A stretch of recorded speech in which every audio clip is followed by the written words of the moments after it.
Hi, this is Tony Cottee, and you're listening to the We Are West Ham podcast.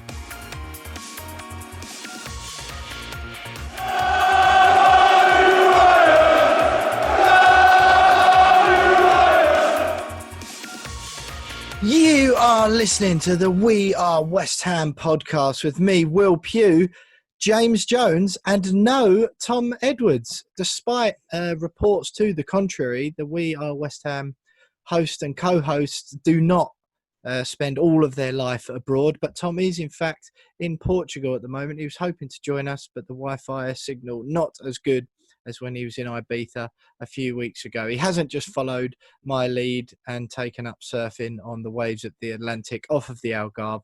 He is, in fact, at a family wedding. So it's just back to the old days. If you're a new listener, you might not be aware that when me and James did the West Ham show as a live radio show in the heady days before coronavirus came along and ruined everyone's lives, me and Jonesy would sit in a studio and actually see each other in the flesh every week, every Tuesday night before it switched just to a podcast over lockdown. Jonesy, nice to see you again, mate. Just like the old days again, just the two of us. Yeah, it's nice to. It's like a throwback, isn't it? So it takes us back to the good old days before lockdowns and the like, and without fans in stadiums and all that. It's actually, but you know, it's good. It's good that it's just us two. As much as I love Tom on the pod as well, but he's off. He's off at a wedding. I saw a great photo of him on Facebook, actually, all dolled up with his suit on. Looking good. Oh, I've missed that one. Looking very, very sharp. Maybe if he gets permission, we might share it on Twitter for the followers, because he does look very, very sharp in his whistle. Does he? He strikes me as that. Has he sorted his hair out, though? Oh, no, still the same. Yeah. Wurzel Gummidge, Mark II. Just below the neck down, it's looking good.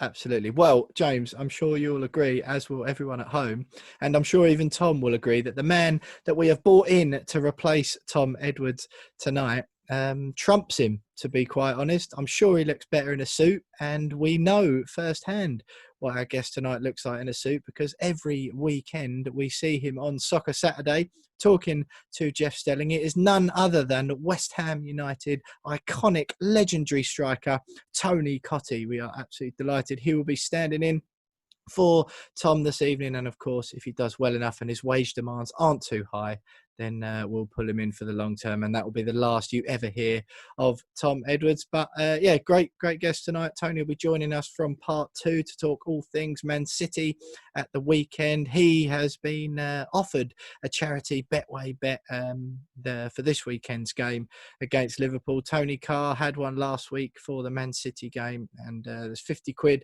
that Tony Cottee has got tonight to have a guess on the weekend's games and hopefully win some money for our charities that we are playing for. Jonesy, great draw against Manchester City at the weekend. It's 8 points, 2 wins, 2 draws and 2 defeats from 6 opening games against Newcastle, Arsenal, Wolves, Leicester, Tottenham and Man City.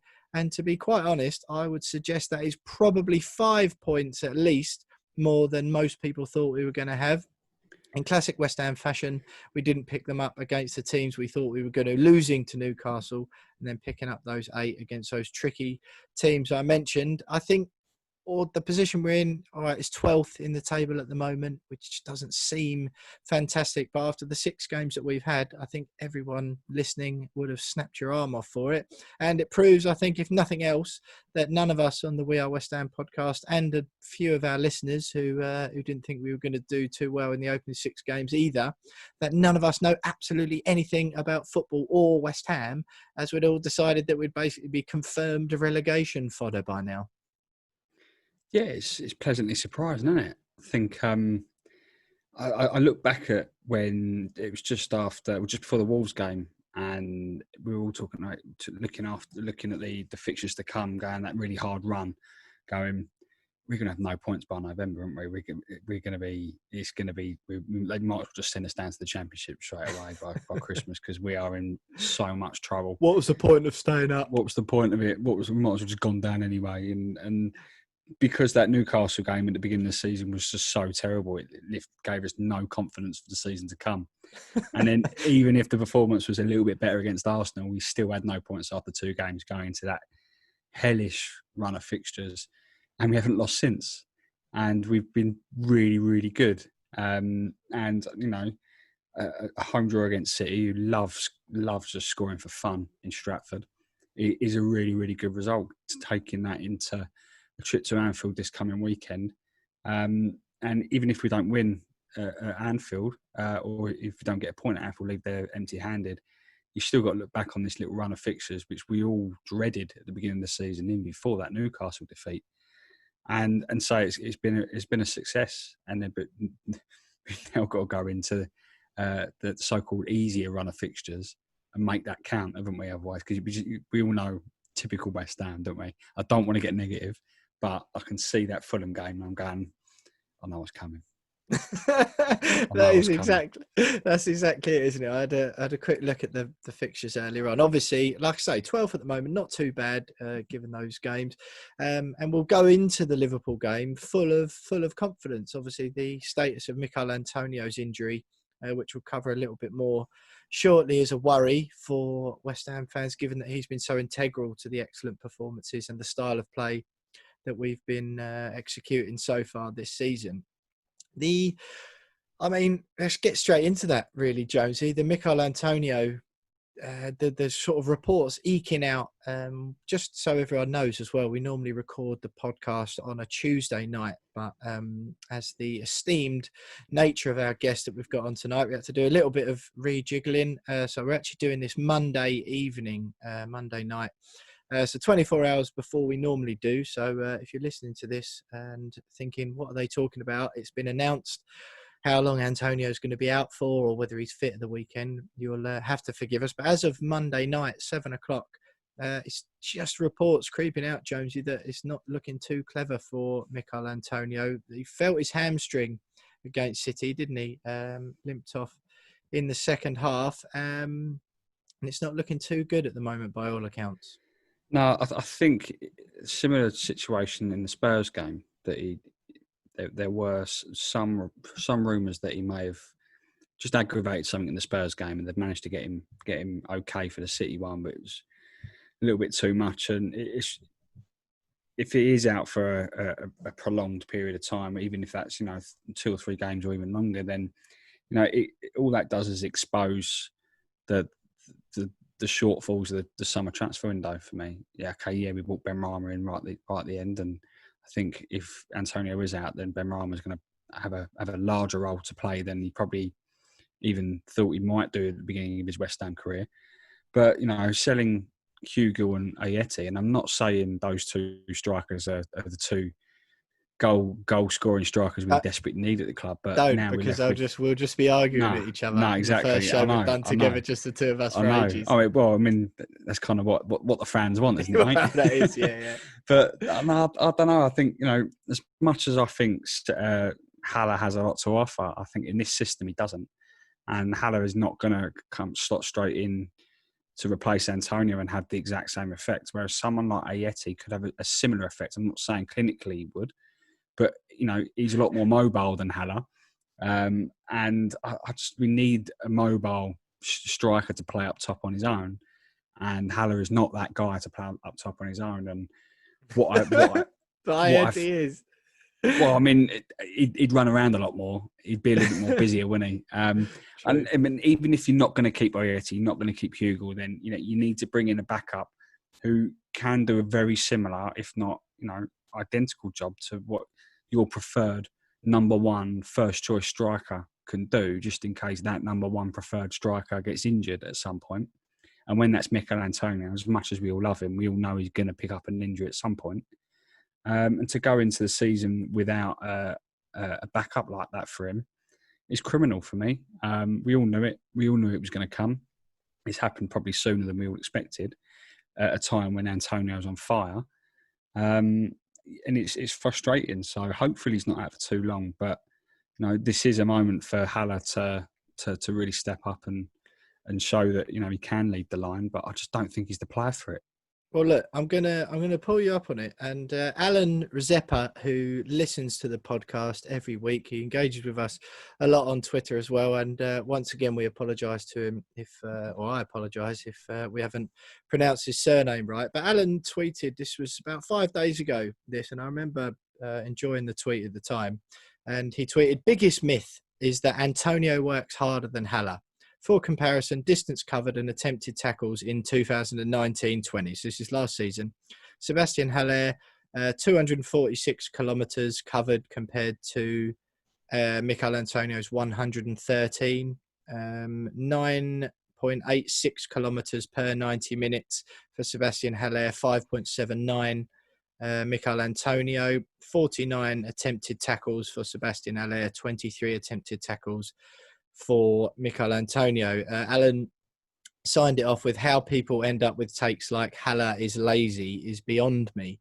And I think I'm it's not a bit, saying he's lazy. I don't think he's lazy at all. I do. I think it's a bit, it's easy, I think, because of the languid style of Haller to fall into that trap, I think. And it is hard to argue. I think what it is that perhaps Michael Antonio might not be moving around for 90 minutes as much as Haller is, because I don't think just because someone's covered a bit of more ground in a game necessarily, is proof that they're better or they work harder. I think it's the impact you make when you do run. That's really what makes a difference, isn't it? I think Antonio does that a lot more because he's quicker along the ground, isn't he? And he can bully and hold players off more so. But I do think it's a concern. It's certainly one that's surfaced this week, since, as it seems like Antonio's gone. I think there's no doubt, Jonesy, that West Ham needed cover in that position. I think, and I was saying before that I wanted Josh King over Ben Rama, previous Twitter poll that we did. And I think this is exactly why, because he would slot in better than Haller. He's a bit like a BTEC Mark Arnautovic, I called him, but someone who's 7 out of 10 at all of the attributes of a striker, i.e. in the air, running the channels, harrying defenders, rather than 9.5 out of 10 at 1, which Haller is in the air, and then 4 or 5 at mobility and harrying and running channels. You know what I mean? Yeah, no, I think, Josh King would have been probably better. And I think we're led to believe that Josh King was the guy that David Moyes wanted. But someone else at the football club said Ben Rama, and that was that. And maybe this is as a result of that decision that we're now left going, I wish we had Josh King in the side now. Maybe Ben Rama can step in and do that job, and it's not what he was bought for. But the only positive, or the only positive I can see from it, is that we are creating a lot more chances than we were this time last year, or even back into last season, and we're getting a lot more balls in the box, and that will suit Haller, because we all know how good he is in the air. We all know the aerial threat he has. So maybe it could work out. It might not be as big an issue as we thought it would. We just wouldn't have that harrying, bullying striker up top, but we'll just have someone a little bit more aerial threat in the box for all those balls going in, because Cresswell is putting so many balls in the box at the moment from that position, and it could work out to be all right. But you're right. I think Josh King would, if we decided Josh King on deadline day, I don't think we would be having this conversation. It would be like, at least we've got a backup. But unfortunately, brilliant. We get to see Josh King. Yeah. Now it's okay. Well, it's either time for Haller to step up, or can Ben Rama play in that position short term? Yeah, or do we make a bid and bring Ayeti back from Celtic? But that's another tweet that made me laugh. WHU Harry 1 tweeted this just a day ago, one I saw on Twitter. Makes you feel sick. Ayeti has 5 goals in 8 appearances for Celtic. I hate that take. I really hate it. It's like, I know it's an age-old cliche. Yeah, of course, the standard. I mean, you're playing against Hibernian, Kilmarnock, Motherwell defences every week. It's a completely different shout. And to be fair, a lot of people got in on the comments saying he's basically playing in the Championship. If I'd have 6 goals if I played there, and I can't run faster than a toddler these days. Is from Steve. So I don't like the Ayeti take at all. And I don't even think it's worth having players like that at backup. I know what you're saying. It's a poor decision, but I just don't think it's worth having players like that as backup. Just like I said about Lanzini before the season, funnily enough, and I was 100% right about that. Yeah, exactly. Yeah. Just quickly before we move on, the next 6 games West Ham have got after Liverpool are Fulham at home, Sheffield United away, Villa at home, Man United at home, Leeds away, and Crystal Palace at home.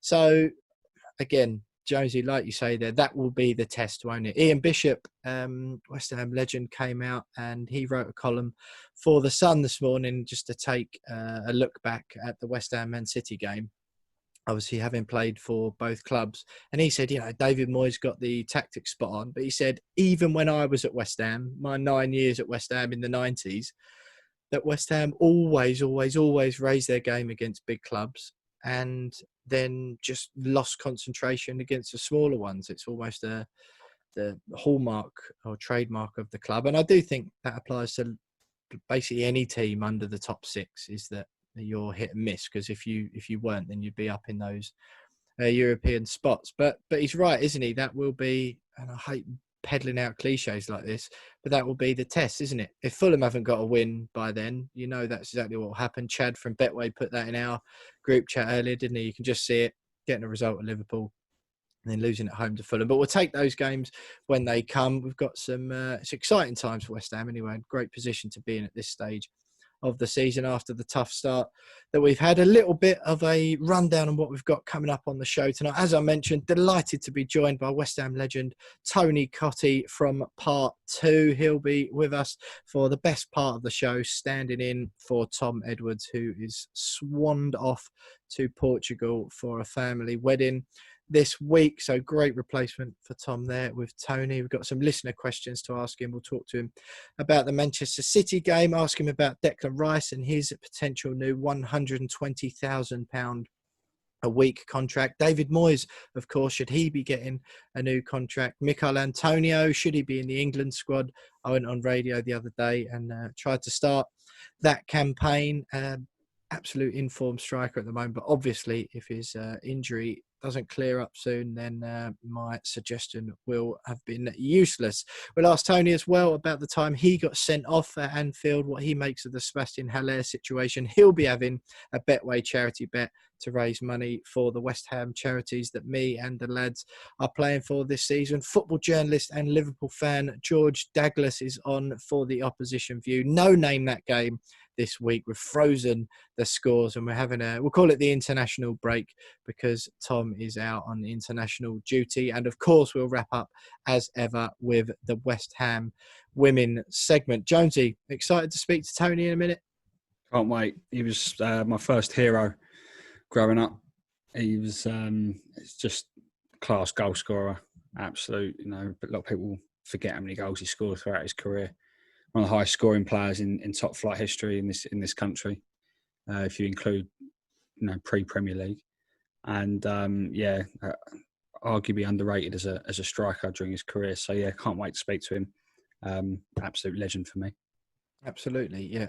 We've had him on before, of course, and delighted he's agreed to come back and chat to us again. A bit of housekeeping, as ever, before we kick off the show properly. Hello to any new listeners. Like I said last week, with the listener numbers creeping up in recent weeks. So hello, as always. We appreciate the long-termers, but if you're just tuning in to We Are West Ham for the first few times or for the first time this season, welcome. We hope you'll stick with us for the long term. We're giving away a West Ham 2021 season shirt on Twitter at the moment. So the official West Ham shirt, we're giving that away. Go over to Twitter. There's only 4 days left.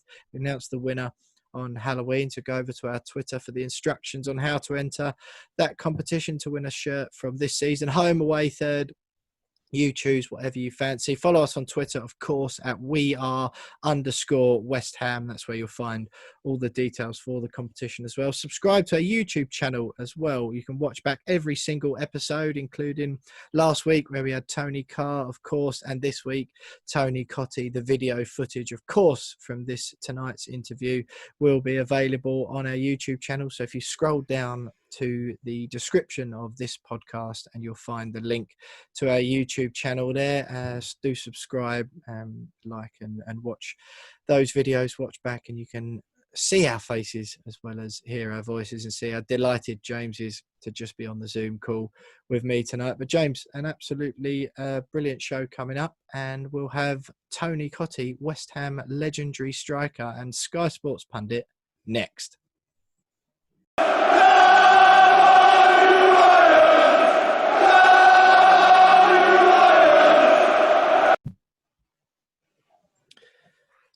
are still listening to the We Are West Ham podcast with me, Will Pugh, James Jones, and no Tom Edwards this week, sunning himself in Portugal as we speak. But I think all of you at home will agree the man we've brought in to replace him totally trumps him, totally eclipses him, and is certainly has better hair than Tom Edwards. It's none other than 146 goals in 336 West Ham appearances, Irons legend Tony Cottee. Tony, thanks for joining us again. Wonderful to see you. And as Tom's not here, we can run him down and agree that you are a better replacement, so don't worry about it.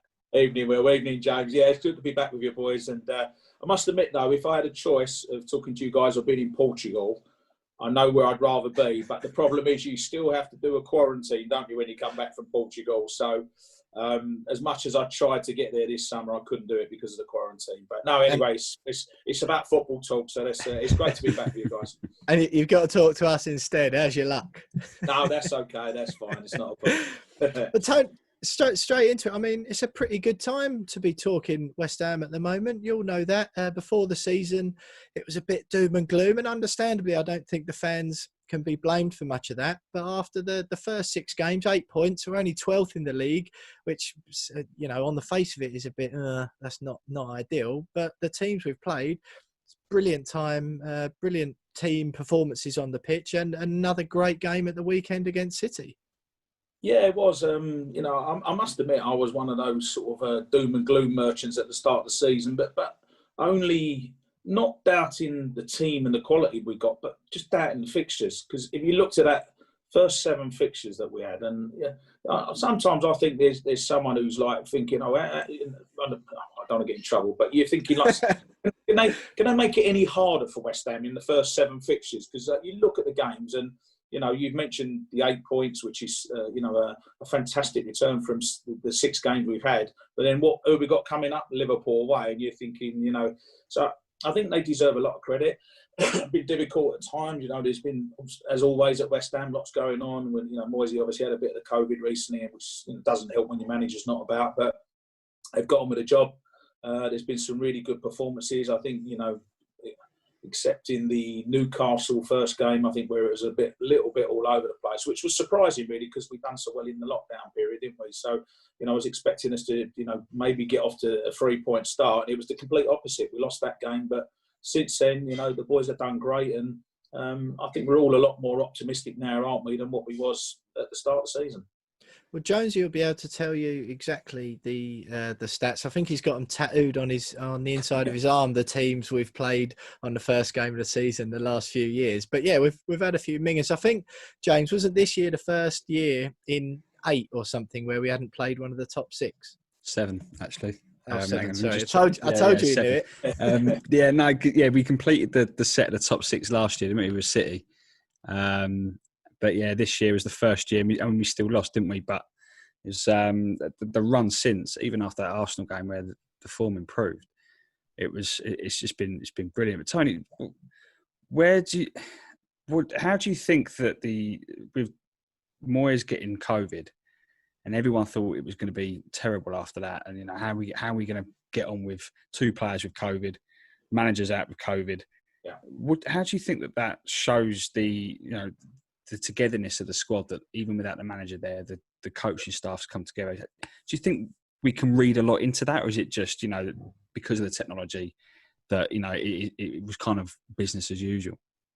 Well, I think the technology obviously makes it a lot easier nowadays, doesn't it? I mean, look at us now, we're having a chat and that, I'm sitting at home, you guys are sitting at home, it makes life so much easier for everyone, doesn't it? So I'm pretty certain that David Moyes would have been in constant touch. He probably would have been able to stream the game or watch the game as a live game, whatever the case was, and be in constant contact with the staff. I mean, we saw pictures of him. We obviously talked to Stuart Pearce, sat at the back of the stand, and you can get your message across. In the old days, I do remember the great John Lyle missing one game, and he was off with flu, and that was it. You didn't see him for 10 days, and then he came back, and he just literally left the coaching to Mick McGivern and Ronnie Boyce and that. And funny enough, I can't believe I've just said that, because the game I'm talking about was Liverpool away. We went up and we lost 6-0 to Liverpool back in 1984. and that was because the manager was ill. So that's not very good timing, is it? Bearing in mind who we're going to be playing at the weekend. But no, I mean things are different, and I think it was all a little bit apprehensive. But yeah, Moisey's done a really good job, and I think he's got his staff in place now. And I think what the challenge has been for him is to get the team to play as a team. There's no doubt we've got good players. I don't think anyone can really say. If you analyse every single squad in the Premier League and write down 1 to 25, and you analysed every squad, you would say West Ham, all right, listen, we ain't going to get the Champions League, we know that. But you wouldn't put them in the bottom 3 in terms of the quality of the squad. But what you have to do as a manager, you have to bring it all together. You've got to get them playing as a team. And I think there was obviously periods before the manager arrived where lots of good individuals and, there wasn't a good team there. So, I think they all deserve great credit. It's been a really, really good start to the season. I've enjoyed watching the games and watching some of the goals. The Leicester game was a really good game, wasn't it? And, other good results we've had along the way. So, I'm really pleased with how it's been going. So, no real surprise, really, that despite the manager being missing, we've still managed to carry on. Yeah, I totally agree with you, Tony, on that one. I think the Moyes factor, I just think massive respect to him. He came in to a bit of a storm, to be honest, didn't he? There was obviously the unrest towards the board, which has been there before and had nothing to do with David, really. But there was also, there's no denying it, there was quite a bit of anger among the fans saying, well, no one wanted him. You're just going back to the cheap option again. No one wanted him in between his spells with us. And there was a bit of disgruntlement about David coming back on board. And he's responded to that in the most professional way possible and the best way possible by ignoring it all, getting his head down and bringing the team together. He's really popular among the players by all accounts and actually turning some results on the team. So I think, do you think that's just always what he was going to do? Or do you think Stuart Pearce and having Kevin Nolan around him as well, that they're all a big part of that? But they're all a big part of it because you've got the whole of the coaching squad. But I think what David Moyes did do well when he left the club, when they decided they weren't going to keep him, he left with his head held high. He'd done a good job. He kept the club in the Premier League, and there must have been a part of him actually thinking, do you know what? I haven't finished what I was doing. I was trying to build something here, and you've got rid of me. And of course, the man they appointed, said it at the time, I say it again to you guys, was never the right man anyway. And, David must have just been sitting at home thinking, well, I should have been doing that job. He didn't upset the club when he left. He didn't say derogatory things. He just got on with it, kept his head down, which probably worked in his favour. And then, of course, when it came up with the manager's job being vacant again, that he was always going to be a strong contender because he'd done such a good job last time. And, to be fair to the board and the owners, they swallowed their pride a little bit because I'm sure it would have been hard for them to reappoint the guy. To ring him up, yeah. Yeah, exactly. But, it was the right decision. It was the wrong decision not to let him get on with it. And, I think as West Ham fans, we're all West Ham fans. Everyone who's going to watch this, I'm a West Ham fan. Everyone's a West Ham fan. And we got to be realistic of where we are as a football club. And, we're trying to rebuild, and we're doing that in the environment of a new atmosphere and a new stadium, which, say new stadium, we've been there 4 years now, and it's gone so quickly. But, we're trying to re-establish the club as, certainly as a top 10 team, but, going forward, a team that's going to try and compete to get into Europe every season.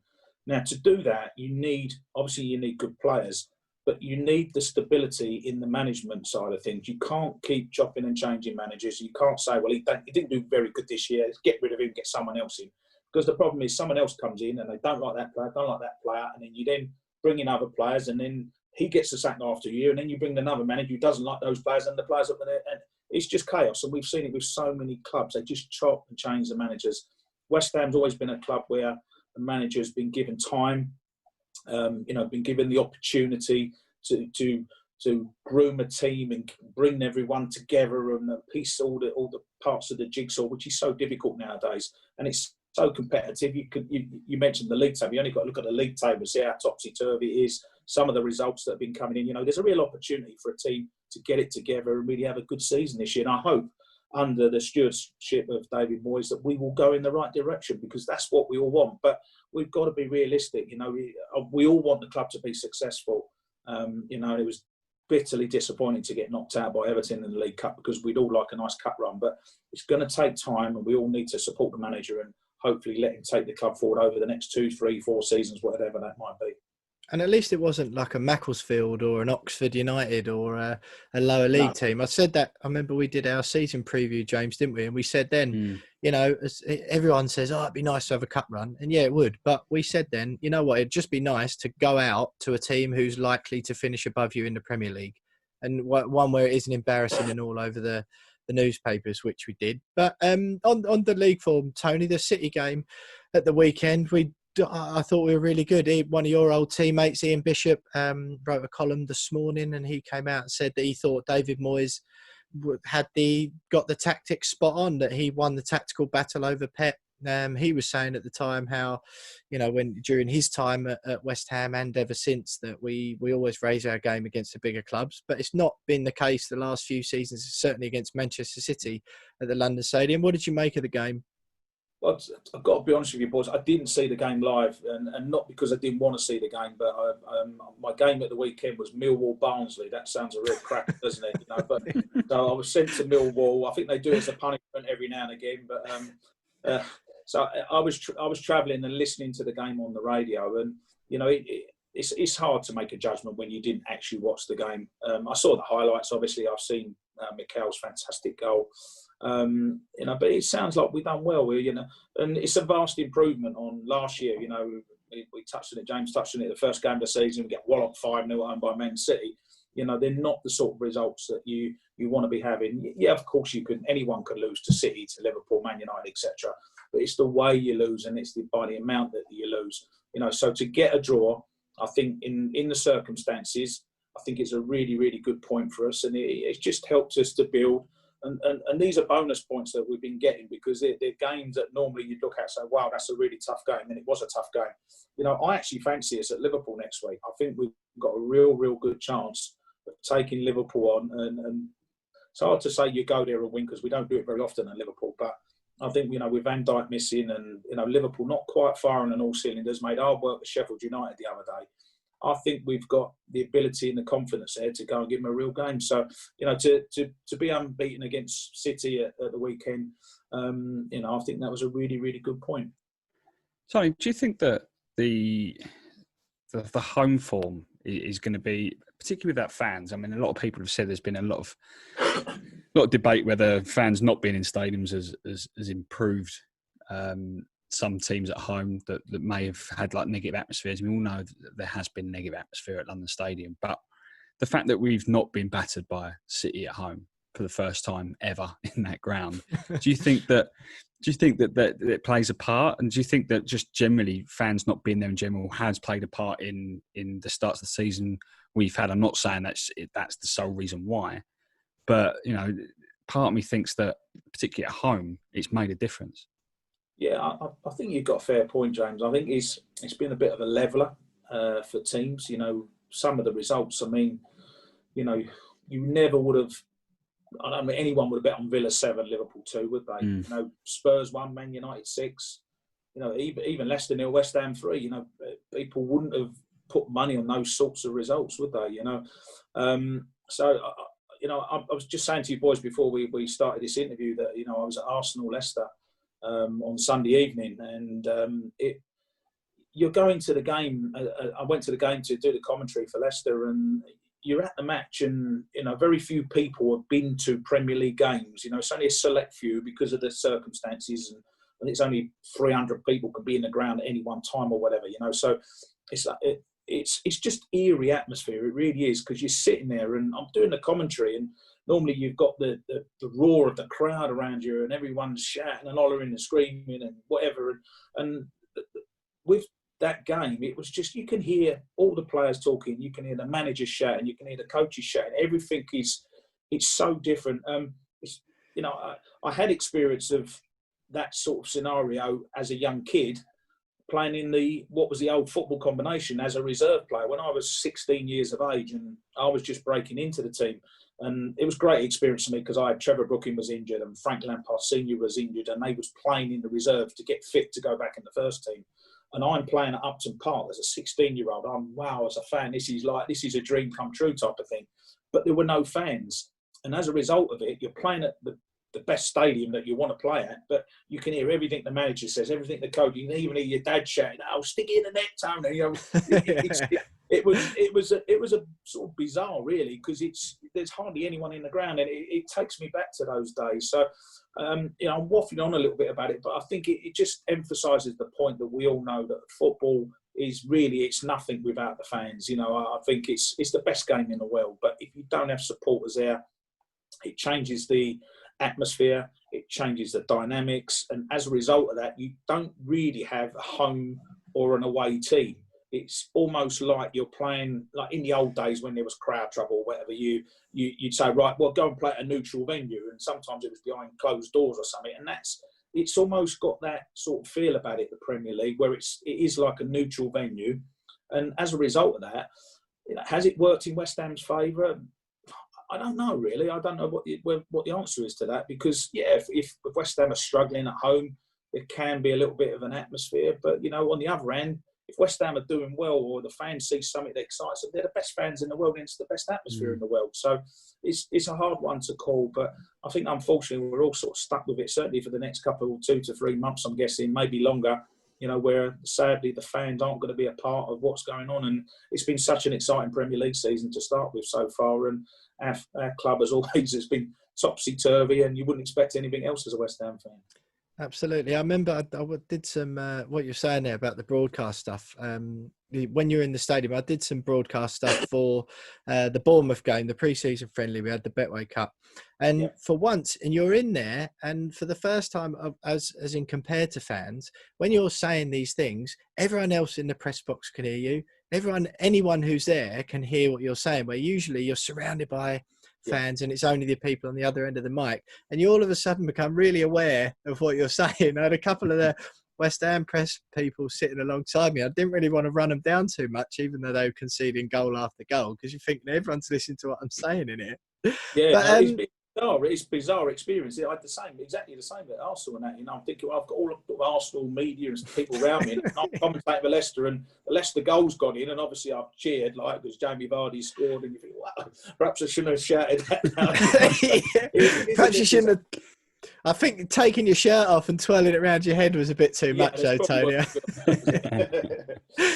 One excellent goal from Jamie Vardy, of course, for Leicester against Arsenal, and what was a pretty dull game. But Michail Antonio's goal was absolutely fantastic against Manchester City. He's really, really coming into his own. Jonesy, we asked the We Are West Ham listeners earlier, didn't we? A bold question. I went on the radio at the weekend to talk about the West Ham game after the excellent point at City, Tony. And one of the things I was talking about was, of course, Antonio. His dad died in March, and a really hard time for him personally. And then since then, he's been if not one of the best strikers in the Premier League. The lockdown, obviously, before the end of last season, almost single-handedly kept us up, and then he's carried on that excellent form into this season, and he's no longer that sort of versatility man as people viewed him before. He's the number one main man leading the line for West Ham. And I asked, I sort of put it to the guys I was chatting to on TalkSport, was that, does Michail Antonio deserve some recognition from Gareth Southgate? Is he offering more for West Ham than perhaps Tammy Abraham is at the moment? And could he offer more to that England squad? We all know Harry Kane and Dominic Calvert-Lewin are getting in, and Danny Ings as well deserves his spot. But I think Michail Antonio, I feel like he gives something a bit different to Tammy Abraham. Before we get your thoughts on that, Tony, Jonesy, we asked the question of the We Are West Ham listeners on Twitter earlier on, and the grin on your face tells me that the results are pretty interesting. Well, I mean, it's almost a landslide. I mean, I suppose it is a bit of a biased view from West Ham fans, but 74% say yes, he should be getting recognition from Gareth Southgate. 26% say no. Rob McLean's commented, with how fragile he is now, along with his desire to get a 4-year deal, I doubt he'd even want the extra games, which, I mean, I'm sure he'd just want at least one call-up or one cap under his belt before he even thinks about another injury. And he did have the call up under Allardyce, didn't he? He did, yeah. He didn't get on though. He hasn't got a cap yet, has he? And Lebrun Abyss, Southgate won't pick him. He's too old for the squad. Plus, he doesn't pick players on form. It's a bit of a dig at Southgate. So yeah, but I mean, surely he deserves at least another call up, given the form he's in. What do you make of that, Tony? Yeah, I mean, listen, I'm a huge fan of Mikel. I think he's an excellent player. You said about him being a utility player, and I would agree with that. I think over the years he seems to have played in every position. I liken him to like Roy the Rovers. Like, I don't know whether you boys, he might be a bit too young to remember Roy the Rovers, but you know, he was sort of like the all-action heroic sort of player that could play in every position and always scored loads of goals. And I think, you know, Mikel's to me, he's a bit like that. You know, I get the impression he could play in goal if he wanted to. You know, like if the goalie got sent off and our sub goalie was injured or something, and you know, he would be the one to go in goal. He's that type of player. But I mean, his performances have been fantastic. I think he's been a lot more consistent. I think there's been times in the past where he gets the ball, and I love players that run with the ball and make things happen. And I think there's been times in the past where he's got the ball, he's run, he's beat 2 or 3 maybe, not really knowing what he's going to do with it afterwards. You know, there's no real end product to that. And I think what he has done, he's now brought the end product into play. And quite simply, at the moment, I think he got injured, didn't he? I don't know how bad the injury is or whether he just came off or he's tired of things. But am I right, boys? I think he did get substituted, didn't he, at the weekend? Yeah. So, hamstring. So listen, if he's done his hamstring, that's not good news, because quite simply, his performances have meant that he is by far and away the club's number 9 at the moment. And, you know, that's how do you replace Mikel Antonio? You know, the answer is we can't do that at the moment. You know, you've got obviously Sebastian Haller's going to come into the team, I'm guessing, and then we're going to have to play a different way to make up for him being in the team and play to his strengths. But the one thing Seb's not going to do, he's not really going to get in behind. He hasn't got that pure strength and pace and aggression that causes so many problems for defenders. You know, you mentioned Jamie Vardy, similar thing where defenders, they hate playing against the Vardy, hate playing against Antonio, hate playing against someone like a Harry Kane who can get in behind. And, you know, that's the problem we're going to have, is how do you replace Mikel Antonio? His goal was fantastic. You know, it was strength, you know, holding off the defender, awareness, and then, of course, the technique, you know, which is often the hard part to do. You know, a lot of players get into the position to get a strike on goal and then it goes miles over the bar or whatever. But those sort of goals, they come along every once in a blue moon, you know. Did you score any like that, Tony? I did, yeah. I done a tweet at the weekend saying welcome to the overhead kick to Mikel, like the overhead kick club, I might add. And of course, we all remember Andy Carroll's one against Palace. What was it, 3 years ago? And my one was well before your time, you boys. You know, back in '88, I think it was, with a nice sort of bicycle kick in the top corner against Forest. So, but like I said, it was the only one I ever got. So it's not that they come along every week. You know, that you practice them in training, and you try and sort of put yourself in positions where, you know, what if this happens? What if that happens? You know, what if I've got my back to goal, whatever. And you practice all these scenarios of trying to get goals from obscure positions, if you like. And he would have practiced that, you know, but invariably in training, as I say, they're going over the bar or you miss kick it or it's the defender or whatever. But he got everything right with that. It was a great cross in, by the way. And he just improvised, and a really, really good goal from Mikel. But if he's out for a little while, if it's his hamstring, it's a big if, I don't know. But hamstrings normally are 6 weeks, and that means 6 weeks without Mikel Antonio. We're going to have to adapt and find a system that works for us going forward. Absolutely. I think I believe it was just a strain at the weekend. David Moyes played it down after the game, but some reports coming out tonight suggesting it might be a little bit worse than worse feared. Not a full pull, we understand, but reports are literally coming out. 2 or 3 weeks, isn't it? Well, you know, whatever way you look at it, it's going to be 2 or 3 weeks. Yeah, exactly. Well, Tony, if you don't mind, we'll keep you with us just for a few more minutes after this segment to have a look at the Liverpool game. So I do want to ask you about Sebastian Haller, but just one quick one before we wrap up the segment. The news and headlines this week, obviously it's been a lot of mainly reaction from the Good Point from West Ham and some positive reaction from pundits and fans alike, but some separate news stories, rumours of a David Moyes being offered a new contract at the end of the season. I think it's clear from what you said already on the podcast that, you know, you think stability is key and that David Moyes is doing a good job. So I think you, and along with certainly me and Jonesy and a lot of West Ham fans, wouldn't begrudge that. But news of Declan Rice new contract, £120,000 a week being reported, double his current 60 grand haul. I think he's 2.5 years into a 5.5 year deal. Me and James, or me in particular, I was clamouring at the beginning of the season or sort of over the summer to give him a new deal already, regardless of what happened with the Chelsea stuff. And it seems that's going to happen within the next few weeks, hopefully. I think with that sort of thing, Tony Carr, we had Tony Carr on last week, some great insight on Declan from Tony, and he was saying the same sort of thing. Why would you leave? Obviously, he deserves a new contract. He is the best player at the football club, and therefore his salary should reflect that. I'm certainly an advocate of that, regardless of his age. Do you feel that if we give him that new contract, and if he gets it, do you feel that would be more of a just securing his value, and that you're kind of accepted that he will leave in perhaps the next year or so? Or do you think no, that's step one, which is needed, of the future captain and someone who could be there for the long term? Well, I was asked the question at the start of the season, name the players that you would sign. Actually, it was the end of last season, whenever the season finished, and that in between the start of this season. I said I'd sign 3 players. I said first one is Souček. He'd done fantastically well. I said the second one I'd sign is Declan Rice, get him on a new contract. And the third one, probably just as importantly, is David Moyes. Because the thing is, if you're asking a player to sign a 5-year deal, how can you ask a player to sign a 5-year deal if the manager's only got 1 year left on his contract? It's complete nonsense. It really is. You cannot have a manager on a 1-year deal. They need to tie David Moyes down. And people say, well, yeah, but what about if it goes wrong, halfway through next season or something? There's a simple answer to that. You just have a little get-out clause that says that he doesn't get paid 4 years contracts. He gets paid a year's contract. It's the easiest thing to do.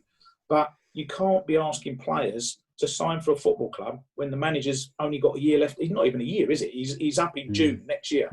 Yeah. It's absolute madness, So David Moyes, firstly, deserves a new contract.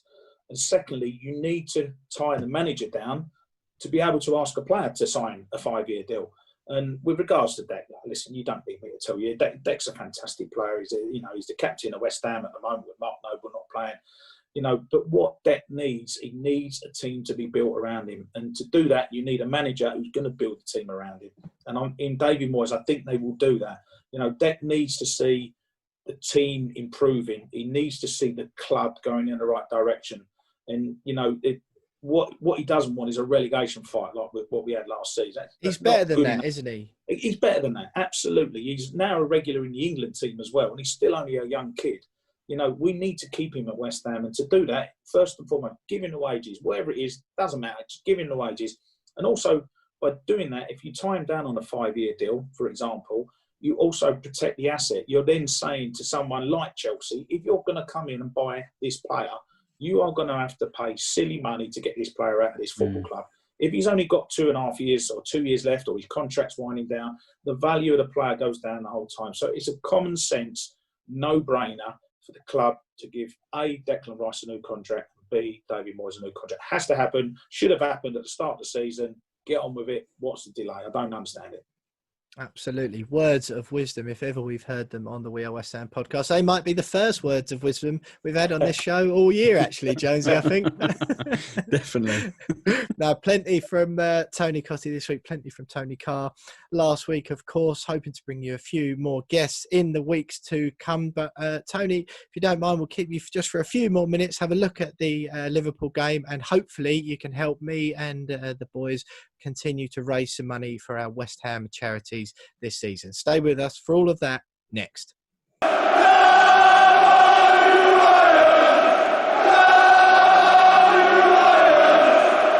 Right. You are still listening to the We Are West Ham podcast with me, Will Pugh, James Jones and Tony Cottee. That's got such a better ring to it than Will Pugh, James Jones and Tom Edwards, but and he'll be listening on his way back from Portugal in the week. So, and I'm not sorry, actually, to be quite honest with you. But Tony, the Liverpool game coming up at the weekend, words of wisdom from you there on Declan Rice and David Moyes. I think anyone listening will agree with your sentiments there. But Liverpool game coming up, going into it with loads and loads of confidence. Tony Cottee last week said, bring on Man City, and he was right, got an excellent point. Before we go into the game, I seem to remember from sitting watching when I was very young, the VHS tape I used to watch on repeat over and over again. You do. You already know, don't you? The 94-95 season review. I believe it was your first game back at West Ham in your second spell, and you got sent off for one of the greatest tackles I've ever seen on Rob Jones, wasn't it? The Liverpool right back. The thing is, I think anyone who watched me play will know that I couldn't tackle, and I didn't tackle. I've done my best to avoid tackling.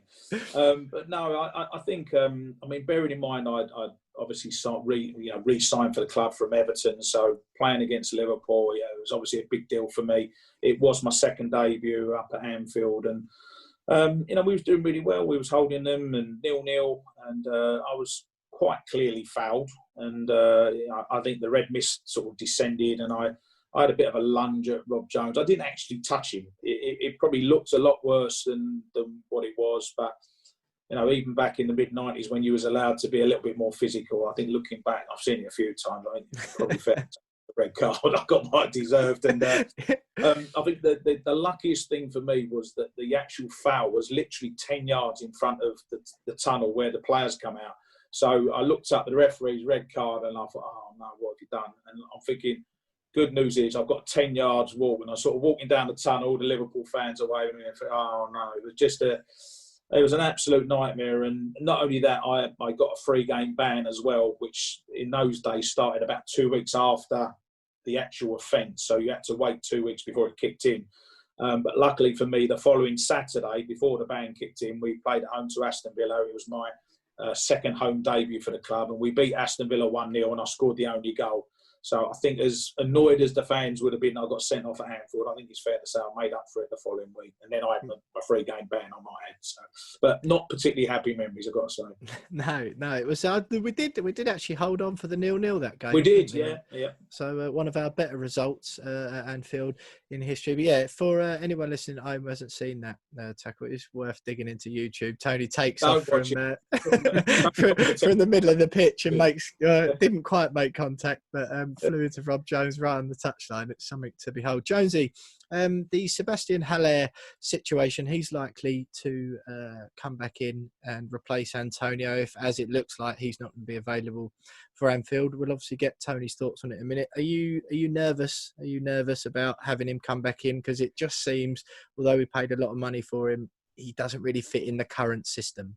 Well, no, we spoke about earlier on, didn't we, that, he's not a like-for-like replacement for Antonio, and Antonio's made that role his own. Tony just said a minute ago, he's now the club's leading number 9, and Haller doesn't have those attributes. So we either change the way we play to accommodate him, or you find another player that can do it. Maybe Sid Benrahma, as I said before, could potentially, be a little bit better at that role than Haller could do. But I did say as well that, I don't know whether Tony agrees with me, that we're putting a lot more balls in the box at the moment. Maybe we can still have some kind of close resemblance to the system we're playing with those balls in the box, play to Haller's strengths that way. But it is quite worrying that we're not going to have, or potentially not going to have, someone like Antonio leading the line for the coming weeks, because he has been so effective, and I just don't know whether Haller's that man. He's proven he can score goals, but is he that man in that system that's worked for the last 6-7 weeks? What do you do then, Tony, if you're in the driving seat and you've got the players available? Assume Michail Antonio is out, because it looks like he is. How do you work with it? Do you put in the best replacement you can, which some people are saying might be a Yarmolenko, or James has mentioned Benrahma then? Or do you go, no, right, lads, I know this system's work, but we've got Sebastian up front this week, and so we need to change? What do you do if you're pulling the strings? I think there's no doubt that David Moyes has got reservations about Sebastian Haller. Absolutely no doubt about that, because if if he was a huge fan of him, he would have found a way to have accommodated him into the team. How do you judge Haller? I don't know the answer to that one, because since he's been at the club, you know, I think at times the service hasn't been brilliant into him. He hasn't really had a partner up front. And you know, listen, I'm still a big fan of playing two up front. I think whatever system you want to play 3 at the back, 4 at the back, whatever, play 4 in midfield, 5 in midfield, whatever you want to play, there's always room for 2 forwards. And I like to see 2 forwards on the field of play, because it causes much more problems for the opposing defence. And, you know, like Haller really needs a smaller type of player up front alongside him, you know. But obviously those sort of poacher strikers, those days seem to be gone. They're few and far between, even if you want to buy one. I think he'll have a real dilemma come the weekend, David Moyes. I think he'll have a real think about what he's going to do. I'll tell you what wouldn't surprise me. It wouldn't surprise me if he doesn't play Haller, keeps him back as a substitute, perhaps push Jared Bowen up as a centre forward, which he's played for Hull, and then bring Ben Rama on in that number 10 role and let him roam around in the midfield. And behind that, you've got your bank of 5, you've got your bank of 3, and then just let those 2 up front, and then just basically play counter-attack football. And I think there's no better example, and I know I keep harping on about it, but the way Leicester played Arsenal the other night was absolutely fantastic. Because they put bodies behind it. They had a game plan. The game plan was you defend in numbers, you defend deep. They knew they had their star man to come on the field of play. All right, we haven't got Jamie Vardy to come on the field of play. But if we're struggling in the last few 20 minutes or whatever, then you could bring Haller on, launch the ball forward, get the ball in the box, etc. So I think he'll have a real choice to make, David Moyes. My gut feeling, although Haller probably should play, I wouldn't be surprised if he plays Bowen up front and brings Ben Rama in. And for all those West Ham fans out there who perhaps haven't seen a lot of Ben Rama, trust me, this boy is a real top player. We haven't really replaced Payet since he left. We all know how good Payet was. I don't want to put too much pressure on him, but this boy he potentially could be as good as Payet. That's how good Ben Rama is. You know, can he do it in the Premier League? That's obviously the big question. But I've seen enough of him to know he's got good skills, good feet, creative, makes things happen. You know, would it be better if Antonio was playing up front with him? Yeah, of course it would. But, you know, we're not going to have to deal with that. But when this boy gets a chance, as long as he's fit, ready to go, and I think the West Ham fans are in for a real treat. That is certainly what West Ham fans and listeners of the We Are West Ham podcast will love to hear. Comparisons with Dimitri Payet, of course, not made lightly. Potentially will. Potentially. We'll put that in capitals. We'll put that in capital letters. Put the potentially in, yeah. Yeah, but obviously, I think it is promising. It is certainly exciting. You do wonder, and I do feel quite sorry for Haller. I think it's worth remembering that at Eintracht Frankfurt, he was playing next to Jovic, who got signed by Real Madrid. So he hasn't got that quality of player playing alongside him anymore. I think it was Rebic as well, who was playing on the other side in that attacking trio. It was sort of 2 world-class or certainly European-class players playing alongside him, which he hasn't had. And I do feel a bit bad for him. And you wonder where it leaves him if when the number 1 striker doesn't play, if people will always talk about him costing 45 million. But if he doesn't fit in the system... It'll tell him everything, won't it? If he doesn't get picked at Anfield, it will tell him that, you know, he knows the writings on the wall. He knows what the manager feels about him. It comes back to my point, doesn't it, about changing managers, different managers bringing different players. Then a new manager comes in and says, you know what, he might be a good player, but it's not really the type of football and the way I want to play the game. So I think, you know, if I'm Sebastian Haller, I'll be looking and thinking, come on, right now, Antonio's done really well. I'm sure he'll tell everyone that. This is my time. I want to be in the team. And if he's not in the team, then I think that's going to tell him everything. Yeah, and I think it's okay sometimes, you know, for clubs too. And there will inevitably be some negative press if Haller goes for and we only get 20 million or 25 million, whatever. But I think sometimes it's okay to cut your losses, isn't it? You know, it reminds me of the Soldado at Spurs situation. They spent 30 odd million quid, which was probably about the same amount of money at the time, and it just didn't work. That happens sometimes. I think it's Torres okay. At Chelsea, Fernando Torres at Chelsea, brilliant at Liverpool. It didn't quite work at Chelsea, did it? I mean, you could argue he scored a few important goals, but, you know, sometimes it happens. Teams pay a lot of money for players, and for many, many reasons, it doesn't work out, you know. But we'll have to see how it plays out. But obviously, from West Ham's point of view, it was a huge outlay on the striker. Yeah, fingers crossed. But look, we to move on, as we look ahead to the Liverpool game this week, as we always do, Betway have provided us, as they always do each week, with £50 per head to lay a charity bet on the West Ham game, the upcoming West Ham game, and any winnings go to the 3 West Ham charities that me and the boys are playing for this season. James Jones is playing for the DT38 Dylan Tombides Foundation, me for the Bobby Moore Cancer Fund, and Tom Edwards for Isla's fight, money towards Isla Caton's fight against neuroblastoma. And I'm delighted to say, as last week with Tony Cottee, Chad from Betway, you'll all know him listening to the podcast, has kindly agreed to put up another 50 quid charity stake this week. So our star guest on the We Are West Ham podcast, Tony Cottee, can have a go as well. And any money that Tony wins will be split across all 3 charities. So thanks very much to Chad for that. Jonesy, last week we didn't have any winners for the first week in a couple of weeks, and we weren't even close. I think Tony Carr was probably the closest with his guess of a 2-2 draw, Riyad Mahrez to score and more than 8 corners. The rest of us were miles away. I had Aguero to score 2 or more, and a couple of other selections. He went off at half time. You had more than 3.5 goals. Antonio to score, Cresswell to be carded, and Tom had West Ham to win. And again, he was absolutely miles off. No luck, but bit more confident this week. I'm confident. I don't know about you, mate, but yeah, I'm. Given my win a couple of weeks ago in the Spurs game, I'm flying now, and I fancy it this week. I definitely fancy us to at least one of us to get a win. Should we start with you, Will, for your selections? So my selections for Liverpool game Saturday evening at Anfield is Thomas Souček to score anytime, over 4.5 total bookings or cards in the game, and a penalty awarded at some point. The price, as usual, for those bets will come out later in the week. They'll be tweeted on the We Are West Ham Twitter account, and listeners of the We Are West Ham podcast and all West Ham fans, in fact, can go onto the Betway website under the pre-built Bet Your Way bets and find the We Are West Ham bets. Jonesy, what have you gone for? I've gone for Kufau to be carded. He's already picked up 2 yellow cards in his West Ham career, and I think up against Liverpool's front 3, it'll be busy. Jarrod Bowen to score. I backed him to score in the Leicester game, and he got that towards the end. And I think, particularly if Tony's prediction's right and he does play up front, he's got a better chance of getting on the score sheet, and he's due a goal, having not scored over the last couple of games. And over 3.5 goals, there's always goals where Liverpool are concerned, and we're scoring a lot of goals as well. So yeah, I fancy there'd be goals in that one.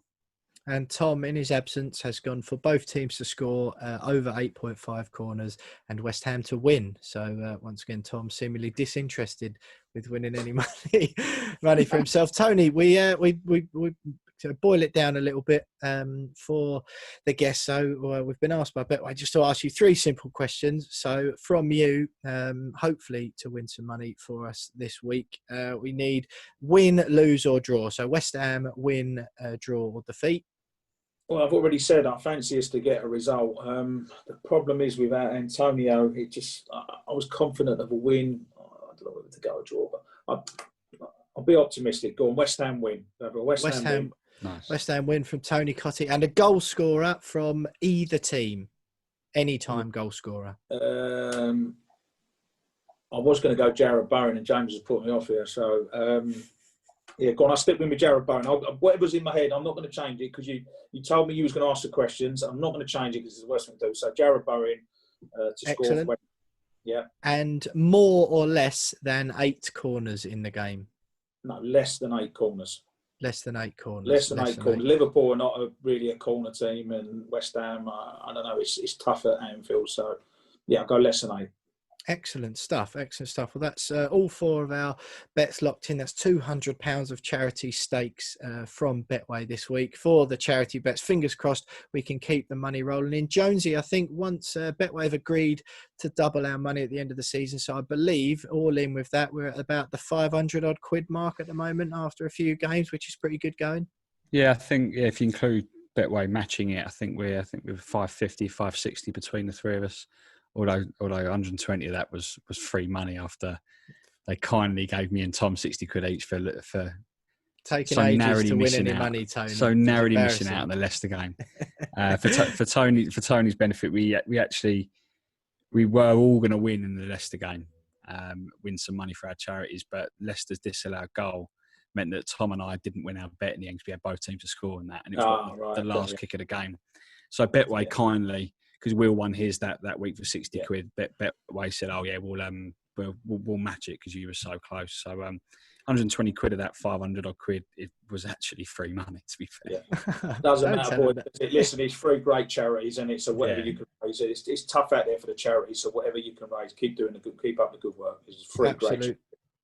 And Tony, we've already kept you for long enough. I really appreciate you joining us. So a couple of questions before you go, just quick fire ones, if you don't mind, from the listeners, the We Are West Ham podcast listeners who got in touch earlier on. Dave White on Twitter. It was quite an interesting one. What was your favourite kit during your 2 spells at West Ham? It's a tough question to answer. I'll go for the blue with the 2 claret hoops, like the one I got sent off in at Anfield, basically. before you mention it, but I grew up in the 70s watching West Ham, and I can remember the great Bobby Moore and Billy Bonds wearing that kit. So for me, it was a real privilege to wear that in the mid-90s when I come back to the club. Great suggestion. This is Reese Bayliss, former quizmaster Reese. What did it feel like? This will be a question you've answered countless times, no doubt, Tony, but fans love to hear it. What did it feel like scoring on your debut for the club you support, especially against Tottenham? Well, we're getting to the end of the interview now, so I could honestly sit here for about the next 24 hours and tell you exactly what it felt like. Listen, it was just quite simply just the best feeling ever, as you can imagine, as a West Ham fan, and to play for your local club, and then your first game home to Spurs, you score after 25 minutes, and then you beat Spurs 3-0. And as I always say in my after dinner speech, it really doesn't get much better than that, does it? So it was fantastic, wonderful feeling. I loved every minute about my debut.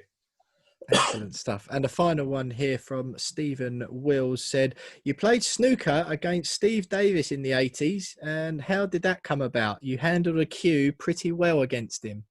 Back in my misspent youth days where I used to play snooker down the club, I think Steve gave me a 90-point start or something ridiculous like that, and I ended up beating him, but only because he gave me a 90-point start. But I can't remember what the show was called. Like, it was like a sort of a charity thing and that. But he's done well to dig that one out. I don't think I've ever seen it since the mid-80s, So, but we used to have a lot of fun, whether it was snooker, golf, or whatever. It was tennis, whatever. It was always nice to play other sports. I enjoyed that. Not as much as my football, obviously, but I enjoy playing other sports. Great stuff. Well, Tony Cottee, it's been absolutely wonderful to have you on again tonight. Wonderful to have you always on the We Are West Ham podcast. Some great insight about David Moyes, Declan Rice, and just your general thoughts on the team. And hopefully you can pull in some money for the Betway charity bets for the West Ham charities as well. We'll let you know, of course, on that. But it's been an absolute pleasure, Tony, and we really appreciate it. Cheers, boys. Can I just say to all the fans, it's been a really difficult year for everyone, hasn't it? But, everyone keep the faith. Hopefully we'll all be safe and sound and back in the football stadium soon. Whether that's the new year or not, I don't know. But it'd be nice to see everyone back at our home and back at West Ham and following the club that we all love. So come on, your irons. Brilliant. Tony Cottee there. Absolutely wonderful. But stay with us because we'll have football journalist and Liverpool fan George Douglas for the Opposition View next.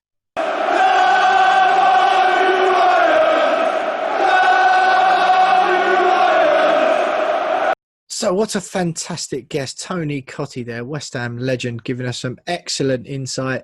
So demanding almost that West Ham sign David Moyes and Declan Rice up to new contracts. Just really sensible words from Tony Jonesy there about the club on the whole. But delighted to say that not one but 2 guests tonight on the We Are West Ham podcast. We play Liverpool at Anfield on Saturday night, 5:30 kickoff, and we welcome now to the We Are West Ham podcast football journalist and Liverpool fan George Douglas. George, thank you very much for joining us. You will be the 4th Opposition View guest that we've had on consecutively. If you say that Liverpool are going to beat West Ham this weekend, who has come on and said that West Ham are going to lose. Are you going to do that? Are you confident that the Reds can overcome the mighty in-form Hammers? Well, I'm never the most optimistic Liverpool fan, even after last season, as JJ will tell you that right up towards the end of it, I was never confident they're going to win the league. It will be tough. It will be tough this weekend. I always think it's a tough game against West Ham, but particularly, the result against Man City, that draw and the wins over Wolves and Leicester, it's going to be a hard game. And obviously, Liverpool's injury problems, they're well documented at the moment.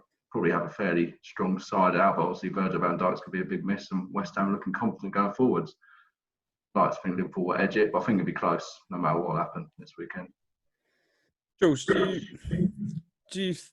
is there some kind of worry at Liverpool at the moment that what was initially a really good chance of retaining the Premier League crown, and they're having 2 back-to-back titles after having waited so long for that first, that it might be a case of blowing it? I know it's still only early doors, but the Van Dijk injury, form hasn't been great, and plenty of other little injuries going on as well, and the fact that your backup keeper is Adrian, who West Ham fans know isn't the most reliable if Addison keeps getting injured.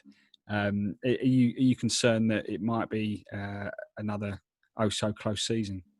A little bit. It's annoying in a way. It's a strange one to complain about, really, because we've waited for so long for Liverpool to win the league. To now be, frustrated at the fact that we might not have as good a chance of winning back-to-back titles, but that's the way it is. I think there is an element of that. Not just the injuries, really. The Van Dijk one, that can happen. We look at the Port with Man City last season. I think it's more just the nature of the way the season's been so far. It's been such a ridiculous situation that we find ourselves in, and obviously, you can't really do anything about that. But the fact that Liverpool this is the best Liverpool team I've ever seen, and it's the best Liverpool team that a lot of fans have ever seen, sort of my age, and we're not really getting to see it up close and personal, and as well, it's getting affected. Potentially, this era of dominance that we've all been waiting for could be derailed by something that's completely out of the club's control. At the same time, it's the same for every club.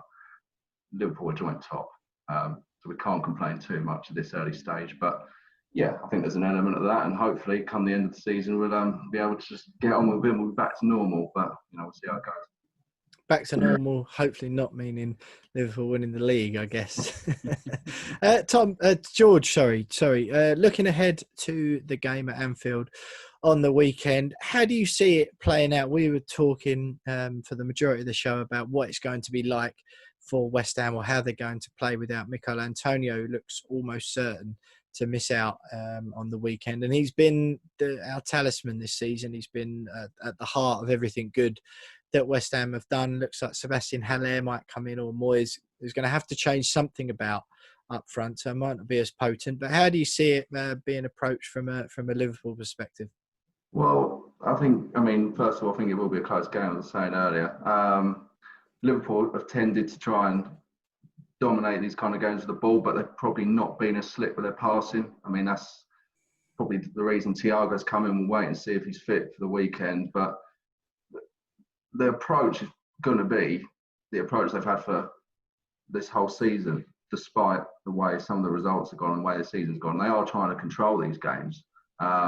Yes, the Aston Villa one was a complete shocker, but I still think they're going to try and take that approach with the, even without Van Dijk, with the high line, get Robertson and Trent pushing forwards and trying to get balls into the box. Antonio will be a big miss, but there's still, quality players in this West Ham team. They're showing that this season. So Klopp will have a plan. I'm sure it's going to be pretty close. I just like to think that maybe Thiago come back into the team and we'll just see a bit more composure and possession. At times against Sheffield United is a little bit sloppy. I'd like to see maybe Thiago Jota keeping the side as well, because he looked pretty decent. And it's a bit more attacking. We had Salah, Mane, Fabinho and Jota all on the pitch. So that'd be nice if that four could sort of build on what happened against Sheffield United last weekend. Do you see this fixture as the perfect time to actually give players like Jota an opportunity against a West Ham side that might be in form, but with a relatively poor record at Anfield? sort of fringe players like I mean, Jota's not a fringe player. He's a good player just in his own right. But given the long season that's ahead, it could be an opportunity for those players to sort of get some minutes under their belt for Liverpool. I hope so, because I fancy this when Liverpool are a little bit weaker than normal. Yeah, I think so. I mean, I think of all the players that have come in recently, maybe looking back to January in the last window, like some Minamino, players like that, Jota seems to be the one that Klopp seems most eager to get into the team. We've obviously got the Champions League game before the West Ham game, so I wouldn't be surprised if we see a bit of rotation there. I think it's Mitchell, and that's how you say it.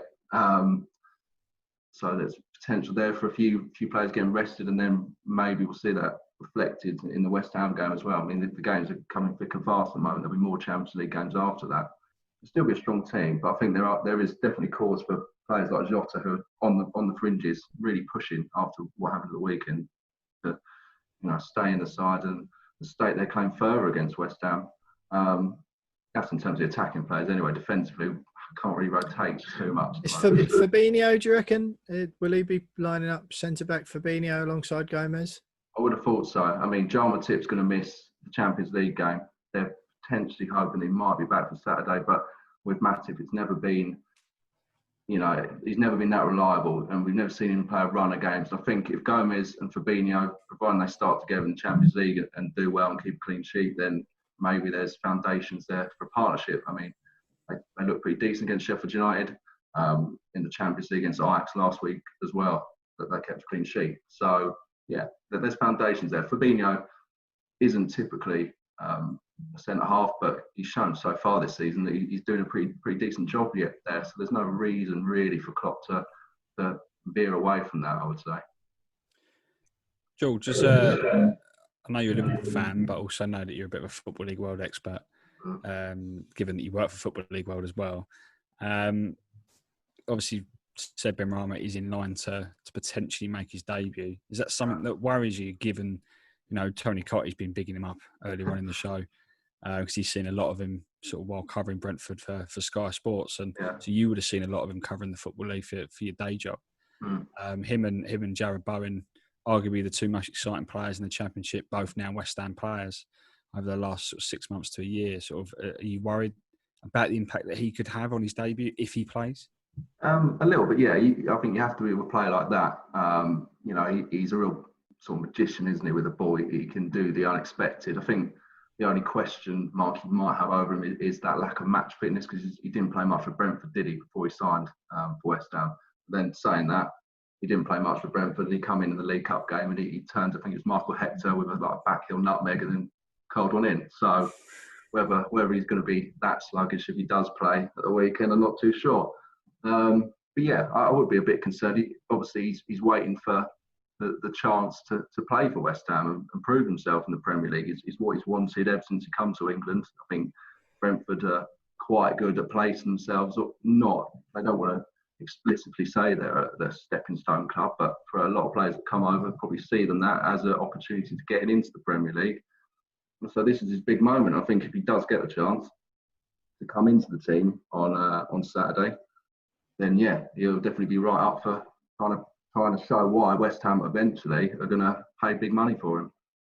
Right, well, George, we'll have to put you on the spot, as we always do. Tony Cottee just now and Tom Edwards in their Betway charity bets for this week have gone with West Ham wins. Me and Jonesy swerved what the result's going to be, I think probably sensibly.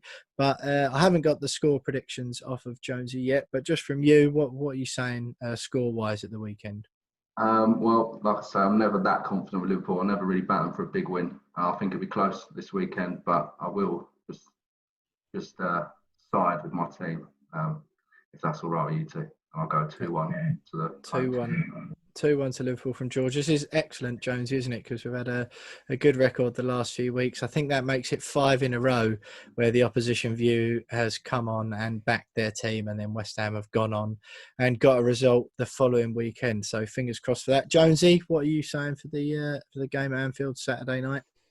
I think, given our form, I mean, with or without Antonio, I still think we'll go into this game with a lot of confidence, knowing that Liverpool are a little bit weaker in defence without Van Dijk. I think we'll probably try and exploit that a little bit. But I think winning is probably a little bit too far-fetched. But I think a draw is a realistic result for us, and so I'm going to say 1-1 again.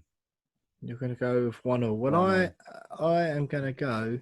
It seems very unlikely, but I will go with a 2-1 West Ham win. I don't think I've actually unlikely. I thought you were going to say something like 7-0. No, but I don't know. It just got one of those feelings, isn't it? I can already hear the pundits after the game excusing Liverpool's performance because they're tired from the Champions League.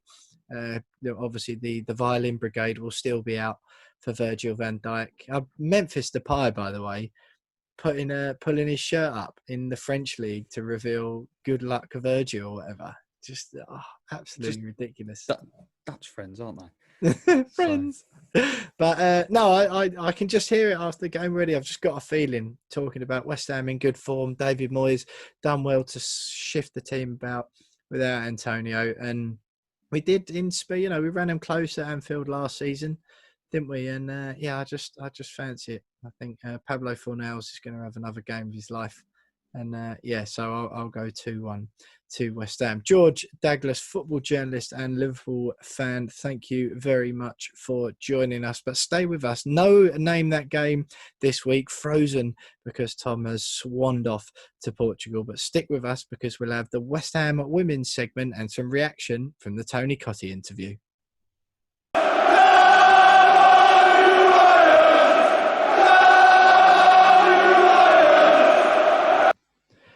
So, George Douglas there, football journalist and Liverpool fan, back in the Reds to take all 3 points at Anfield on Saturday night. But that's good for us because the opposition view on the We Are West Ham podcast for the last 4 weeks have all backed their own side, and West Ham have gone and got a result, haven't lost since that's happened, Jonesy. So that's good news. Another defeat avoider this week, probably for me, because I currently sit bottom of the Name That Game leaderboard, is done by me. I won't be losing at Name That Game this week because Tom is out the country, was unable to join us. Therefore, we've decided to freeze Name That Game for a week. We'll call it international duty, but it just turns out that Tom is the only one of us to be called up by for international duty. Me and Jones left at home sweating with all the other reserves. But it's James Jones on 16 points, Tom Edwards on 9 points, and me on 7 for Name That Game. But any new listeners this week, Name That Game, a game where me and the lads pick a game, or the quizmaster each week picks a West Ham match from history, collates 7 bits of information about that game, an obscure fact, the score line, one opposition goal scorer, West Ham goal scorer, the stadium it was played, West Ham's opponent, and what season. And for each bit of information the lads guess about those, we get a point, and that is being collated into a league table, which at the end will, of course, the loser buys the beers at the end of the season party. So a week off for that this week, James. Chance for us both to rest up, which is exactly what West Ham women's have had this week, or West Ham's women. A few of the players have been out on international duty. The rest will be at home, still convalescing after the defeat to Manchester United last time out. We've covered it last week. Not looking too good for the girls at the moment in the league. They've got a little bit of respite with international duty, though that didn't help them last time before their next game, which is Reading at home in the League Cup, which is next Wednesday, the 4th of November. Some of the girls out on international duty at the moment, James, I think was Kenza Darley. She was out with France. Yeah, Kenza Darley. She was a second half substitute in France's, what was it? I think they had North Macedonia. 11-0 win over North Macedonia. It's not bad, is it? Came on in the 68th minute when it was 8-0. So yeah, nice 20, just over 20 minutes run out for France in what was a comprehensive, I think it's probably the word for that, comprehensive victory for France. 11 that's I think they went top of Group G in the Euro 21 qualifying groups, France here, but 11-0, that's quite the Tonkin, isn't it? I think elsewhere Martha Thomas came off the bench to help Scotland to a 3-0 victory against Albania which puts Scotland second in Group E, with wins from all three of their qualifiers so far. I think they're second just on goal difference. Also, Courtney Brosnan earned her second Republic of Ireland cap, starting between the sticks for Ireland in a 1-0 defeat against Ukraine, which means that Republic of Ireland now need to beat Germany in their final qualifier coming up in December to guarantee a place in the playoffs. So a bit of a big game. That's not that's not easy, is it? It's a big game in December. And forward Leanne Kiernan was an unused substitute for that side as well, so no minutes for Leanne Kiernan. But all eyes on that Republic of Ireland Germany game. Yeah, that's not easy, is it? Needing to beat Germany in the final game. No, and finally, of course, your favourite player, Katarina Svitkova, Czech Footballer of the Year last year, came off the bench for her country in their 4-0 away defeat to Spain, which leaves them third in Group D. I think with two qualifiers still left to play. It's a bit of a what a downfall. Czech Footballer of the Year. Now you're coming off of the bench in the qualifiers. But Jonesy, the one sort of thing to be positive about in recent times, in the last week or so, the West Ham women's team have been pushing the pink kits they've been wearing for Breast Cancer Awareness Month.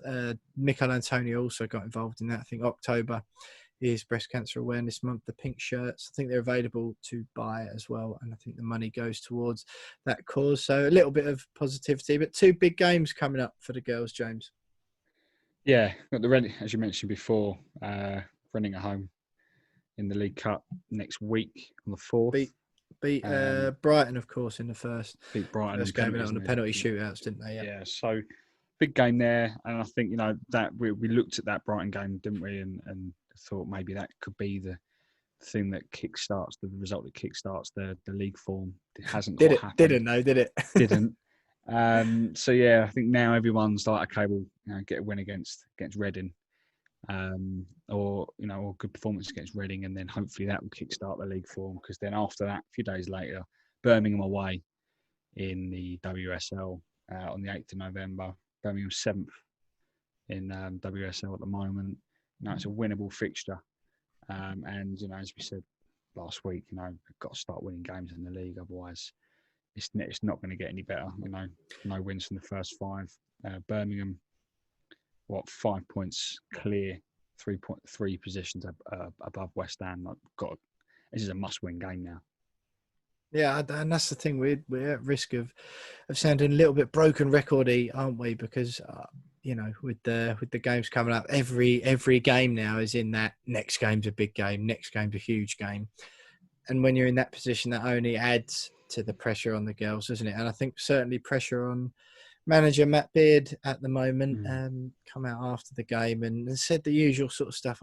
We need to improve, and so obviously you need to improve, and that is ultimately his job, isn't it, to pull them together. And although he's popular certainly with Gillian, popular with a few of the players in the group, it is a results business, isn't it? But yeah, big game next week in the League Cup.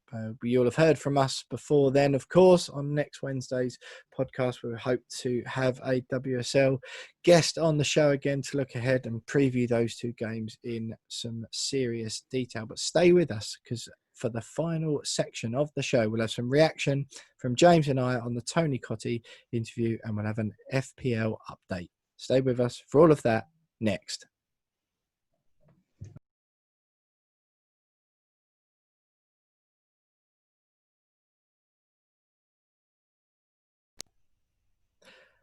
So that is that for the We Are West Ham podcast for another week. What a fantastic guest. Me and Jones just holding the fort, just the two of us, while Tom is away in Portugal. But his replacement for the main majority of the show, West Ham legendary striker, Tony Cottee. What a delight it was to have Tony on, Jonesy, and some outstanding things he was saying. Really strong feelings from Tony, certainly on the David Moyes, Declan Rice contract issues. What were your thoughts? Yeah, I think he really laid his cards out on the table in terms of sort of where he stands with the whole David Moyes. Still the opinion amongst fans is, yeah, okay, he deserves a lot of respect, but is he the man to take us forward? But Tony Cottee straight away just said no, he needs a 4 or 5 year deal, and that's the only way you can attract the players like Declan Rice to sign on for longer contracts. And I do make him right as well. I thought what he said was true, and also an interesting take, because not a lot of people think about that when they say, "I'll just give him a 5-year contract." These players don't just. These players want to see some commitment from the club in terms of what their plans are with the manager and the future of the club as well before they sign on for large sections of their careers. I hadn't really considered that either, did you? I thought that was I've never really thought of it like that before. No. And obviously, Tony Cottee having plenty of experience in that side of it, being an ex-pro himself, opened your eyes to it a little bit and go, actually, no, it makes a lot of sense. Why would a player sign on for a 4 or 5 year contract knowing that the manager might not only be around for another 6 months or 7 months? So made a lot of sense. And yeah, I think the club probably do need to make a decision very soon. I know there's a lot of reports going on around a contract for both. I think that decision's got to be made very, very soon, because we are only just over 2 months away from the January transfer window, with potentially Chelsea looming. Got all that fun merry-go-round to come again. Exactly. And I'm already bored of it. Exactly. Yeah, we all are. We've only just stopped talking about it 3 weeks ago, and we've got to talk about it again soon. And it's just I don't. Given the way what's going on at the club at the moment, everything's positive. We're not playing badly. We're getting some good results in difficult fixtures, and everyone's thinking, all right, fine, you've got something to look forward to. The last thing the club needs then is a load of controversy and a load of speculation over their star player for a month, just when we're starting to pick up a bit of form. So yeah, I'd make Tony right. The contract's got to be sorted sooner rather than later, and hopefully those reports are true. No, absolutely. I think that'd be good to see positive words. And I mean, Tony made sure that we stressed the word potentially, but some early stage comparisons, Said Benrahma to Dimitri Payet. He did make 100% sure, Tony, that we said potentially, but again, that name isn't thrown around lightly in West Ham circles, is it? And it's a bit like every time a midfielder goes to Chelsea, he's going to be the new Lampard, or a striker, it's the new Drogba, or same at Liverpool, is he the new Steven Gerrard? Dimitri Payet in recent times is the sort of the closest we've got to that, really, isn't he? What do you make of that? Are you sort of tempering your expectations? Because I was very much team Josh King rather than Benrahma. It sounds like David Moyes was as well. But as we've already established last week, David Moyes takes all of his ideas from me when he listens to the We Are West Ham podcast, as he did with the 5 at the back. Of course. Yeah. And I'm sure he does with the transfers as well. We wouldn't be seeing Arthur Masuaku, His Royal Highness King Arthur Masuaku, in current form. Congratulations to Arthur, by the way, on his 100th Premier League, 100th appearance for the club. Sorry, we did tweet that out. Long live His Royal Highness King Arthur Masuaku in the week off of the @WeAre_West Ham Twitter account. But yeah, Jonesy, I mean, Benrahma, Payet. I've seen some fans mention that he's got similar flair to Payet. I mean, I'll be honest, I haven't seen enough of him to go, yeah, this guy's just tell me he's going to be as good as Payet. I think we'd all love it if he was, but at the same time, and Jules said it earlier in the opposition view section that he's never played Premier League football. It's his dream to play Premier League football, like it is for every other footballer. It's very difficult to put a lot of pressure on someone. And that is a lot of pressure to live up to amongst West Ham fans. You've got to be the next Dimitri Payet. I'm just a little bit wary of those comparisons, to be fair. But there's no doubting, given Tony Cottee bigged him up and said how good he was, even before he mentioned Payet, he's really given it about him. And Jules has bigged him up as well, being a Football League expert. So a lot of expectation, but in terms of the pressure, we'll just let him be his own player. Let him be Said Benrahma. Why can't he just be Said Benrahma rather than? Sorry, this is another one. I know we had this over Kufal and Sufal. Is it not Said Benrahma? No, I just say Said. Said Benrahma. It sounds like you're relaying something he told you earlier in the day. Yeah, too fair. Yeah. Yeah, I'm definitely as good as Dimitri Payet, said Ben Rama. Yeah, that's what he said. Exactly. Well, I must admit though, Jonesy, that from you just there, all that, yeah, I don't know, wait and see. That's exactly what Phantom Hammer was talking about. That is not what listeners of the We Are West Ham podcast want to hear. They want to hear you saying, right. just he's like gonna Tony Cottee did. He's gonna be as good as Lionel Messi and Cristiano Ronaldo. That's why they call him the Algerian Lionel Messi, because he's better than Lionel Messi. Watch this space, West Ham fans. There we go. That one's going up on the Twitter promos later on, undoubtedly. Jones, just quickly, this doesn't go at this part of the podcast whatsoever, but I'd just like to give a shout out to Nick Moore, who walked up to me when I was in the gym the other day and said hello and bigged up the podcast. He was listening to it on the treadmill and flagged me down and said, showed me his phone as he was on the treadmill at the gym and said, yeah, just listening to your podcast. Great, love it. So I thought, be good to give Nick Moore a shout out and say hello for coming up to me in the gym the other day. Not a place that many people expect to see me, I must admit. I was going to say, I don't know what's more shocking, the fact you've been recognised by a listener or the fact you're in the gym. What's more shocking? Definitely the gym. Well, look, if I'm sure it was Nick had listened to or watched the We Are West Ham on YouTube, which you can do at the moment if you're curious about what me or James. You obviously know what Tony Cottee looks like, but if you want to watch this interview back as well as listen to it, you can on our YouTube channel, and the link to that channel and this video will be in the description to this podcast. Jonesy, before we say goodbye, quick fantasy football update. The Tottenham-Burnley game is going on as we speak, and it's still 0-0.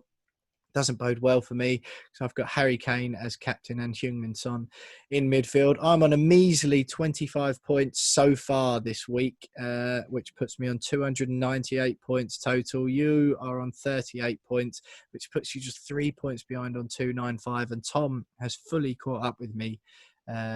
He's got 44 before the Tottenham game to put him on 296.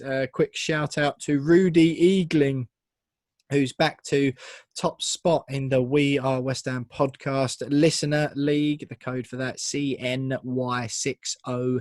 If you want to join, he's on 408 points now, but of course that's before tonight's games kicked off. Feeling confident, Jones, on fantasy? No, I've had a terrible season. I'm saying it every single week. Like it's been tragic the first 5-6 weeks. You're only 3 points behind me now. Yeah, I can't believe I've not even hit 300 points after 5 weeks. It's heartbreaking, mate. Really, it's getting me down. Well, have you got any Spurs, Burnley, Brighton, or West Brom players? No, I've just got Son in. So I'm hoping he does something, because the only player that's done anything for me this week is Raul Jimenez. The others have all flopped. So I need Son to bang in about 8 to make this week even remotely acceptable from a point scoring perspective. Well, I'm on 25, so it could be worse. I mean, yeah, but you've still got more points than the overall. So that is true. That is true. Well, look, hopefully some. Well, I don't want to say hopefully some Tottenham goals in the second half. It'll always be funny if they lose. Hopefully they lose 6-5 and Kane bags all 5. So that's it for tonight, James. Brilliant stuff having Tony on. Tony Carr last week, Tony Cottee this week, and we don't want to promise anything just yet, but we've got some big names who we're talking to, ex-West Ham players in the offing for the next couple of weeks to bring you on the We Are West Ham podcast. Once again, hello to any new listeners to the We Are West Ham podcast. Welcome. Hope you enjoyed it tonight with Tony, and of course last week with Tony Carr. Like I say, do stick with us, do subscribe to the podcast or the YouTube channel, or both, in fact, to see who we've got coming up over the next few weeks. Like I say, hopefully some huge ex-West Ham names coming up. Follow us on Twitter at @WeAre_West Ham. We're on Instagram as well, and YouTube, of course, which is in the description below. Please give us a review. We've had a couple of new ones this week, which is lovely to see. 5 stars and a few nice words if possible, or do a Phantom Hammer and ruin James's week and tell him he'll put you to sleep. But yeah, thanks very much, of course, for listening. Jonesy, any final thoughts? Just hopefully this time next week we'll be talking about another positive result, leading into our inevitable defeat to Fulham the following weekend. And long may this continue. I can't remember the last time I felt so positive about West Ham particularly going into a game at Anfield. Absolutely. Great stuff from George Douglas tonight for the Opposition View. Great stuff from West Ham legend Tony Cottee. Thanks very much to those two guys for joining us. Thank you to all you guys for listening at home. What a run West Ham United are on at the moment. Champions away at the weekend? Why the hell not? Thanks for listening, everyone. Up the Hammers, and we'll see you next week.